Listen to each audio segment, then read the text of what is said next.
नमस्कार, मैं डॉक्टर विष्णु शंकर शुक्ला, गुर्दा रोग विशेषज्ञ, Awadh kidney care clinic, Lucknow.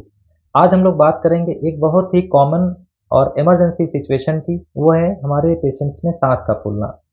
कई बार हमारे किडनी पेशेंट खासकर जो डायलिसिस पे हैं या फिर एडवांस किडनी फेलियर में होते हैं, इनकी क्रिएटिनिन बहुत ज़्यादा बढ़ी हुई होती है, उनका अचानक से सांस फूलने लगता है। इस दौरान आज मैं आपसे कुछ बातें शेयर करूँगा, कुछ टिप्स शेयर करूँगा, उससे आप हमारे पेशेंट्स को बहुत आसानी से घर पे कई बार मैनेज कर सकते हैं। सबसे पहली चीज़ है, उस दौरान पेशेंट का ब्लड प्रेशर हमको चेक करना चाहिए। आप देखेंगे मोस्ट ऑफ द टाइम हमारे पेशेंट्स का बीपी उस समय बढ़ा हुआ होता है। कई बार बीपी 180, 190 या फिर 200 या उससे ज़्यादा भी होता है। तो सबसे पहली चीज़ है, आपको उस समय उनको बीपी की दवा देनी है।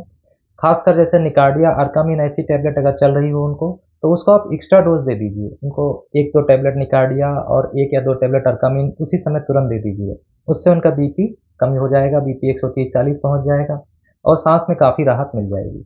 इसके बाद होता है, उस दौरान हमें उनको जैसे लेसिक्स या डाइटोर ऐसी टैबलेट जो चल रही होती है हमारे पेशेंट्स को, वो देना चाहिए और उसकी भी एक्स्ट्रा डोज़ दे देनी चाहिए। जैसे उनको आप 40 से 60 एमजी लेसिक्स दे दीजिए या फिर उनको 40 से 60 एमजी या 2 से 3 टैबलेट डाइटोर की दे दीजिए।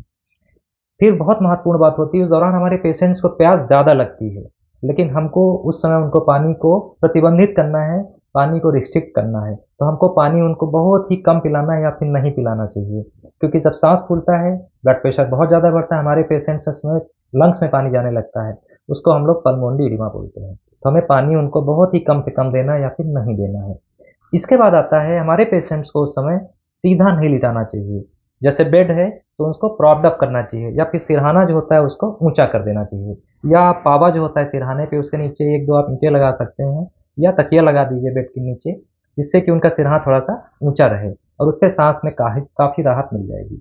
इसके बाद भी आराम नहीं मिलता है तो उनको किसी भी नियर बाय हॉस्पिटल या इमरजेंसी में ले जाना चाहिए, वहाँ पे उनको एडमिट करवाना चाहिए और अगर हो सके तो इमीडिएटली उनकी फिर डायलिसिस करा देनी चाहिए। पर ये सारे मैन्यूवर करने से आप उनको बहुत सारी चीज़ों से बचा सकते हैं। उनको आप वेंटिलेटर पे जाने से बचा सकते हैं और कई बार वो पेशेंट घर में ही सेटल हो जाते हैं। ठीक है? तो अपना ख़्याल रखिएगा, हमारे पेशेंट्स का भी ख़्याल रखिएगा। नमस्कार।